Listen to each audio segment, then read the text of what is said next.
जी हाँ, लोकतंत्र के मंदिर में सदस्यों के बीच हंगामा, झूमाझटकी और हाथापाई की नौबत आ गई। ये वीडियो है जम्मू कश्मीर विधानसभा का। सदन के अंदर अनुच्छेद 370 की वापसी के प्रस्ताव को लेकर पक्ष और विपक्ष के विधायकों में भिड़ंत हो गई। विधानसभा में हालात ऐसे हो गए कि मार्शलों को बीच बचाव करना पड़ा। नमस्कार दोस्तों, मैं हूं विजय नंदन। आज हम बात करेंगे अनुच्छेद 370 की। आतंकवाद और अलगाववाद से ग्रस्त देश की सबसे संवेदनशील केंद्र शासित प्रदेश जम्मू कश्मीर में अभी नई सरकार ने कामकाज ही संभाला है कि आर्टिकल 370 को लेकर नया बवाल खड़ा हो गया। जम्मू कश्मीर में पत्ता भी हिलता है तो इसकी चर्चा देश भर में तो होती ही है, पड़ोसी देश में भी होती है। मौजूदा दौर में ये घटनाक्रम इसलिए भी अहम हो जाता है क्योंकि भारत में 2 राज्यों में विधानसभा चुनाव होने वाले हैं। तो क्या है पूरा विवाद? अनुच्छेद 370 क्या है, कब इसे लागू किया गया, क्यों किया गया, कब इसे हटाया गया और क्यों हटाया गया, ऐसे तमाम सवालों को टटोलने की कोशिश करेंगे हमारी इस खास रिपोर्ट में। वो साल था 1947 जब भारत को अंग्रेजों की गुलामी से आजादी मिली, लेकिन भारत को इसकी भारी कीमत चुकानी पड़ी। अंग्रेजों ने भारत के 2 टुकड़े कर दिए। उस समय भारत रियासतों में बटा था। इसी के मद्देनजर अंग्रेजों ने नई चाल चली। भारत और पाकिस्तान को लड़ाने का बीज रोपित कर दिया गया। ये बीज था रियासतों को भारत और पाकिस्तान में शामिल होने के लिए स्वतंत्र छोड़ देना। ये वो वक्त था जब भारत विभाजन के दर्द से करहा रहा था। ऐसे समय में रियासतों के एकीकरण की भी चुनौती सामने थी। हम सब जानते हैं कि सरदार वल्लभ भाई पटेल ने किस तरह से रियासतों में बिखरे हुए भारत को एक डोर में पिरोया।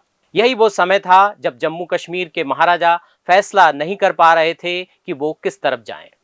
इसी उहापोह के दौरान पाकिस्तान ने जम्मू कश्मीर पर आक्रमण कर दिया। ऐसे हालात में जम्मू कश्मीर रियासत के पास पाकिस्तानी हमले से बचाव का एक ही रास्ता था, भारत में रियासत का विलय। तब पाकिस्तान के आक्रमण से सहमे महाराजा हरि सिंह ने भारत से मदद मांगी और विलय पत्र पर हस्ताक्षर कर दिए। इस पत्र के तहत जम्मू कश्मीर भारत का हिस्सा बन गया, लेकिन एक खास शर्त के साथ। वो शर्त थी राज्य को विशेष स्वायत्तता देने की। इसी विशेष अधिकार के तहत अनुच्छेद 370 भारतीय संविधान का हिस्सा बना, जिसमें जम्मू कश्मीर को विशेष दर्जा दिया गया। यह अनुच्छेद तय करता था कि भारतीय संसद जम्मू कश्मीर पर सिर्फ कुछ मामलों में कानून बना सकती है, जैसे कि रक्षा, विदेशी मामले, संचार और वित्त। इसी विशेष अधिकार का बाद में विस्तार हुआ। साल 1954 में धारा 35 से जोड़ी गई, जिससे राज्य को अधिकार मिला कि वह खुद तय करे कि वहां का स्थायी निवासी कौन होगा। यहां तक तो ठीक था, लेकिन उसके बाद इस विशेष अधिकार के दुष्परिणाम सामने आने लगे, या यूं कह लें कि इसकी आड़ में नई साजिश रची जाने लगी। हमले में आधा से ज्यादा जम्मू कश्मीर हड़पने वाला पाकिस्तान अब सीमा पार से घाटी में नई चिंगारी सुलगा रहा था। ये चिंगारी थी अलगाववाद की। 70 के दशक से पाकिस्तान ने भारत में प्रॉक्सी वार छेड़ दिया। वो सीमा पार आतंकवादियों को तैयार करता और फिर भारत में घुसपैठ कराता। 80 और 90 का दशक आते आते जम्मू कश्मीर में अलगाव की आग भड़क चुकी थी। आतंकवाद अपने चरम पर पहुंच गया था। लाखों कश्मीरी पंडित वहां से पलायन कर गए। यही वो समय था जब अनुच्छेद 370 को लेकर देश भर में विरोध के स्वर उठने लगे। इसके विरोध में कई संगठन और राजनीतिक दल भी उठ खड़े हुए। बीजेपी ने तो आर्टिकल 370 हटाने का एजेंडा सेट कर दिया। उसने इसे अपने चुनावी घोषणा पत्र में शामिल कर लिया। 90 के दशक के अंत में बीजेपी केंद्र की सत्ता पर काबिज हुई, लेकिन गठबंधन की सरकार के कारण तत्कालीन प्रधानमंत्री अटल बिहारी वाजपेयी अनुच्छेद 370 को हटाने की हिम्मत नहीं दिखा पाए। कहा जाता है कि अटल बिहारी वाजपेयी जब भी जम्मू कश्मीर जाते थे तो प्रसन्न दिखते थे, लेकिन अनुच्छेद 370 रूपी बाण हमेशा उनके दिल में छलनी किए रहता था। चुभे भी क्यों नहीं, अनुच्छेद 370 जम्मू कश्मीर के विकास में, सुरक्षा में बाधक जो बन रहा था। अटल जी अपनी सियासत में एक राष्ट्र एक विधान के लक्ष्य को सबसे ऊपर रखते थे। उसके बाद 10 साल कांग्रेस की मिलीजुली सरकार चली। 2014 के चुनाव में बीजेपी बम्पर वोट से केंद्र की सत्ता में आई।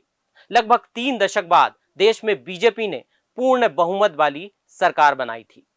प्रधानमंत्री बने थे नरेंद्र मोदी। मोदी ने अपने पहले कार्यकाल में कई ऐतिहासिक और सख्त फैसले लिए। यही वजह थी कि जनता ने उन्हें दूसरी बार फिर मौका दिया। 1919 में वो दूसरी बार प्रधानमंत्री बने। प्रधानमंत्री पद की शपथ लेने के 2 महीने के भीतर ही उन्होंने जम्मू कश्मीर में अनुच्छेद 370 पर कैंची चला दी। अब अटल जी का सपना पूरा हो गया था। 5 अगस्त 1919 यही वो तारीख थी जब मोदी सरकार ने जम्मू कश्मीर से अनुच्छेद 370 को समाप्त कर इतिहास के पन्नों में समेट दिया। विशेष राज्य का दर्जा हटाने के साथ ही मोदी सरकार ने दमखम दिखाया और ऐतिहासिक फैसला लेते हुए जम्मू कश्मीर को 2 केंद्र शासित प्रदेशों जम्मू कश्मीर और लद्दाख में बांट दिया। इस फैसले का देश भर में स्वागत हुआ, लेकिन कुछ जगहों पर विरोध भी हुआ। नेशनल कॉन्फ्रेंस, पीडीपी समेत अन्य जम्मू कश्मीर की राजनीतिक पार्टियों ने इसका विरोध किया। पड़ोसी पाकिस्तान को भी खूब मिर्ची लगी, लेकिन मोदी सरकार अपने फैसले से टस से मस नहीं हुई। अनुच्छेद 370 के हटने के बाद जम्मू कश्मीर में कई बदलाव हुए। केंद्र सरकार ने वहां कई विकास योजनाओं को लागू किया। अब देश के किसी भी हिस्से का व्यक्ति वहां जमीन खरीद सकता है। हालांकि कुछ लोग अब भी इसे जम्मू कश्मीर की पहचान के खिलाफ मानते हैं, लेकिन अनुच्छेद 370 हटने के बाद भारत का स्वर्ग कहे जाने वाला केंद्र शासित ये प्रदेश अब खुशहाली की तरफ तेजी से आगे बढ़ रहा है। यहाँ आम लोगों के जीवन में बड़ा परिवर्तन देखने को मिल रहा है। इतना ही नहीं, घाटी में आए दिन सीमा पार से होने वाली आतंकी घुसपैठ में भी बड़ी कमी देखी जा रही है। यही वजह रही कि शांति बहाली के प्रयासों के बाद 2024 में यह विधानसभा चुनाव हुए। अनुच्छेद 370 की वापसी का चुनावी वादा करने वाली नेशनल कॉन्फ्रेंस सत्ता में आई। उमर अब्दुल्ला मुख्यमंत्री बने। बीजेपी ने भी अच्छा प्रदर्शन किया और मजबूत विपक्ष के रूप में खड़ी हुई। लेकिन अब मसला चुनावी वादे का आ गया है। नेशनल कॉन्फ्रेंस अनुच्छेद 370 को वापस लाने का प्रयास कर रही है। यही वजह थी इसका प्रस्ताव सदन में लाया गया और उसके बाद विधानसभा में जो कुछ हुआ वो हमने ओपनिंग वीडियो में देख लिया। अब बड़ा सवाल तो यह है कि आर्टिकल 370 की वापसी को लेकर आगे क्या होगा। चिंता इस बात की भी है कि कहीं एक बार फिर जम्मू कश्मीर अपने पुराने रास्ते की तरफ ना चला जाए। ये वहां के सत्ताधारी दल और राजनीतिक पार्टियों को सोचना होगा। तो दोस्तों, ये थी अनुच्छेद 370 की पूरी कहानी। एक ऐसा विशेष अधिकार जिसने दशकों तक जम्मू कश्मीर के भविष्य को अंधेरे में कैद रखा। अनुच्छेद 370 हटने के बाद जम्मू कश्मीर में नए सूरज का उदय हुआ। शांति बहाली के प्रयास भी सार्थक हो रहे हैं। पाकिस्तान की भी बोलती लगभग बंद हो गई है। ऐसे सुधरते माहौल में क्या फिर से अनुच्छेद 370 की वापसी का राग अलापना जायज है? क्या एनसी और बाकी पार्टियों को इस मुद्दे को अभी ठंडे बस्ते में नहीं डाल देना चाहिए? क्या इसका झारखंड और महाराष्ट्र के विधानसभा चुनाव से भी कोई कनेक्शन है? इन सवालों पर आपकी क्या राय है, हमें कमेंट कर जरूर बताएं। हमारे साथ बने रहने के लिए आपका बहुत धन्यवाद।